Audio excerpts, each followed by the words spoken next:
3, 4, 5, 6, 7, 8,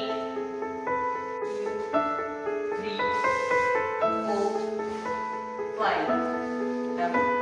mirror साइडला या सगळ्यांनी 3, 4, 5, 6, 7, 8, 9, 10.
1 ते 1.5 महिने झाले मी क्लासला यायला लागले ना, एखादी जरी गोळी चुकली ना संध्याकाळची तरी मला काही म्हणजे त्रास होत नाही. विज्ञानच्या संचालिका, योगगुरु आणि सर्व असे आपल्या मॅडम जयश्री घाणे मॅडम यांच्याबद्दल आपण कृतज्ञता व्यक्त करूया. आणि आज जो आपण सगळ्यांनी क्लास घेतला त्याचे मला छान सहकार्य केलं त्याबद्दल मी खरंच मनापासून मनस्थितीचा आभार मानतो. आणि जर कोणाला गुरुविषयी मी बोलणं सुरू केलं तर थांबणार नाही, म्हणजे खूप वेळ जातो. तर ज्याला कोणाला गुरुविषयी किंवा आपल्या मॅडमविषयी बोलायचं असेल, तुमचे जे अनुभव असतील थोडक्यात तुम्ही मांडण्याचा प्रयत्न करा. 2 ते 3 महिने झाले आम्ही येतोय मॅडमकडे आता योगासाठी, पण असा एकही दिवस गेला नाही की नाही यायची अशी इच्छा नाही झालेली. म्हणून 5:45चा 5:45चा क्लास असो अशी उठून पहिली तयारी असते मॅडमकडे, कधी उठायचं कधी यायचं madam. Thanks to Jaya ma'am आणि थँक्स टू मोना भेटली नसते तर तुम्ही पण भेटले नसते आम्हाला. Thank you so much ma'am.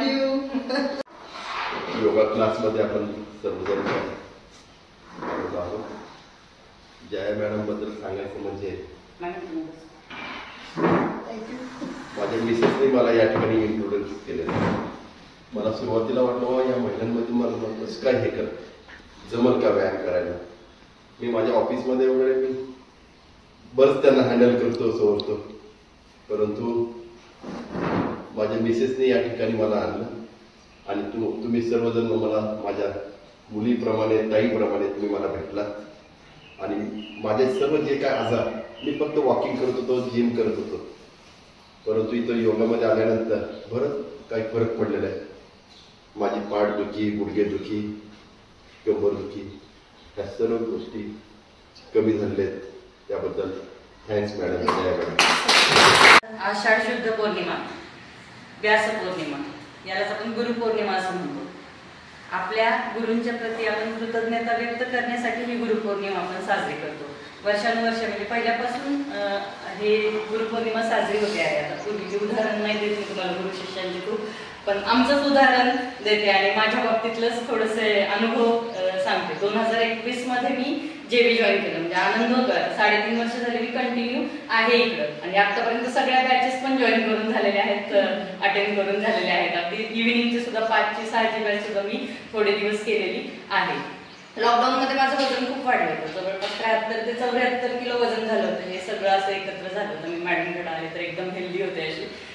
त्याच्यानंतर आले मग मॅडमनी थोडे दिवस आम्ही वर्कआउट वगैरे केला आणि मग डाएटचं सेशन घेतलं मॅडमनी की डाएट कसं करायचं वगैरे. तर याच्याबद्दल खूप छान माहिती घेतली. म्हणजे जेवढे त्यांनी डाएट सेशन्स घेतले सगळे मी अटेंड केले. प्रॉपर तुम्ही काय खायला पाहिजे, कशा जेवणाच्या वेळा पाळायच्या, जेवणामध्ये काय खायचं आहे, हे सगळं पथ्य आणि इतकं छान सांगितलं त्यांनी आणि मी ते इतकं मनावर घेतलं. म्हणजे त्यांचं ते एक वाक्य होतं की इतके वर्ष झाले तुम्ही खाताय ना, नाही खाल्ले तर काय मरणार आहे का, थोडे दिवस नाही खाल्ले तर काय होतं बघा.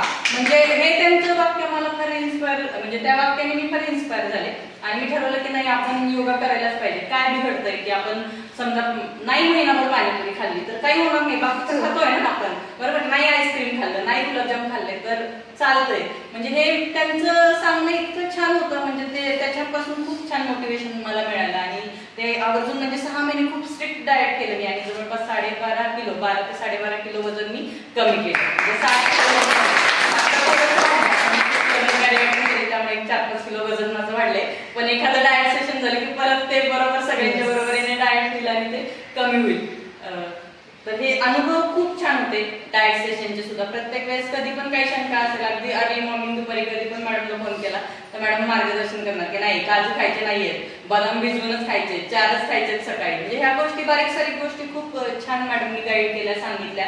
जेवणामध्ये तुम्ही आवर्जून भाकरीचं म्हणजे भाकरी, पालेभाजी, कडधान्य, मोड आलेली कडधान्य यांचा आहारामध्ये तुम्ही उपयोग करा. ह्या गोष्टींवर त्यांचा आवर्जून भर होता आणि त्याच्या प्रत्येक गोष्टींचे शारीरिक फायदे काय आहेत. इथं डेली येणं, योगासनं करणं, वर्कआउट तुमचं झालं पाहिजे, तुम्ही ऍबसेंट राहू नका. ह्या त्या म्हणजे डाएटच्या बरोबरीने ह्या गोष्टी झाल्या पाहिजेत. थोडंफार तुमचं वॉकिंग झालं पाहिजे 1 अर्धा तास तरी. तर या सगळ्यातून तुमचं अगदी छान फिगर मेंटेन होऊ शकते आणि मी तुमच्यासमोर उभी आहे. आता थोडं वजन वाढले पण हे रिझल्ट जे आहेत माझे, जी तब्येत कमी झालेली आहे, सगळ्याचं श्रेय मॅडमला जातं. त्यासाठी थँक्यू सो मच मॅडमला. आणि तुमच्या सगळ्यांना मला काही ना काही छोट्या मोठ्या गोष्टी शिकायला मिळतात. त्यामुळे तुम्हाला सर्वांना सुद्धा गुरुपौर्णिमेच्या खूप खूप शुभेच्छा. असं पौर्णिमा करा म्हणतात. पण भूमिकेचं उदाहरण देतो की जॉमेट्रीमध्ये वर्तुळावर परिघावर सर्वात मोठी जर रेषा असेल आणि ती पण केंद्रबिंदूमधून जाणारी असेल त्याला आपण व्यास असं म्हणतो. बाकी सगळ्या जीवा असतात, तो सगळ्या जीवा आहेत आणि व्यास जो आहे तो असते. पण तो सगळ्यांच्या केंद्रबिंदू म्हणजे आपला आत्मा असेल, आपलं शरीर असेल, आपलं मन असेल आणि बुद्धी असेल, याला छेदणारा फक्त एकच असतो, तो म्हणजे गुरु. म्हणून कबीर, संत कबीर दासाने असं म्हटलंय की गुरु गोविंद दोऊ खडे काके लागू पाय, बलिहरी गुरु अपने गोविंद देव दियो बताये. त्याचा अर्थ असा होतो की जर आपले संत कबीरदास म्हणतात की गुरु आणि गोविंद म्हणजे हरी जर तुमच्या पुढे उभा केला, भगवंत उभा केला तर तुम्ही पहिल्यांदा कोणाकडे जा? ते म्हणतात पहिलं गुरुकडे जायचं, कारण गुरुने आपल्याला हरी दाखवलेलं आहे. म्हणून पहिल्या गुरुला पूजन आपण केलं पाहिजे. म्हणून गुरुपौर्णिमा, गुरु म्हणजे मार्गदर्शन आणि पौर्णिमा म्हणजे प्रकाश, जो आपल्याला अज्ञानाकडून ज्ञानाकडे घेऊन जातो, अंधाराकडून प्रकाशाकडे घेऊन जातो, तो म्हणजे गुरु असतो. मग तो कोणताही गुरु असतो, वयानं मोठा नसतो, छोटा असतो, काही नसतो. माऊलीने 21व्या वर्षी समाधी घेतली ज्ञानेश्वर माऊलीने, पण आजही आपण त्यांना नतमस्तक होतोय.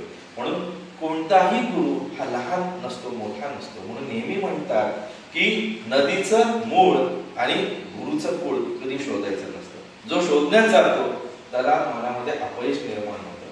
म्हणून लक्षात ठेवायचं की गुरु हा आपल्या गुरुस्थानी असतो आणि श्रद्धा असणं, विश्वास असणं हा एक अतिशय महत्वाचं. म्हणजे ह्याने मला काय होणार आहे, ते केलं तुम्ही काय होणार आहे आणि मग ते करतील का, आणि अदर्स तिथं तुम्ही शिष्यत्व तुमचं संपलं.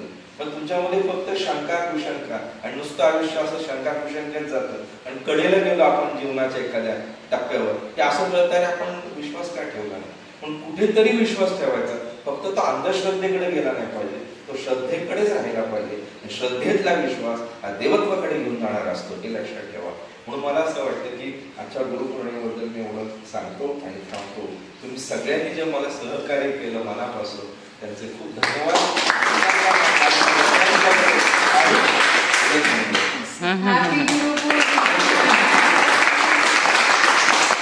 तुम्ही जो आजचा हा क्लास घेतला, सरांनी जे पूर्ण सगळं अगदी रायटिंगमध्ये लिहून आणलं इतकं उत्तम पद्धतीने, म्हणजे नाही म्हटलं तरी याला बराच वेळ जातो की कोण कोण आहे त्यांची नावं लिहिणे, परत कुठले कुठले आसने, हे सगळं त्याचं नियोजन, त्याची सांगड घालणे, तुम्हाला एकत्र आणणे. 5:45 झाले, आज स्टुडंट आले नाही, तर इथपासून ती काळजी करणं, तर स्टुडंट जरी पुढे आला तरी तिला मार्गदर्शन करणं, जरी ती अडकली कुठे तरी तिला मोटिवेट करून पुढे करणं, हे पण एक शिक्षकाचं उत्तम उदाहरण. सर खूप सुंदर छान हे केलं तुम्ही, म्हणजे पूर्ण जे सूत्रसंचालन जे तुमच्या हाती दिलं ते पूर्ण त्यांनी छान पद्धतीने पार पाडलं.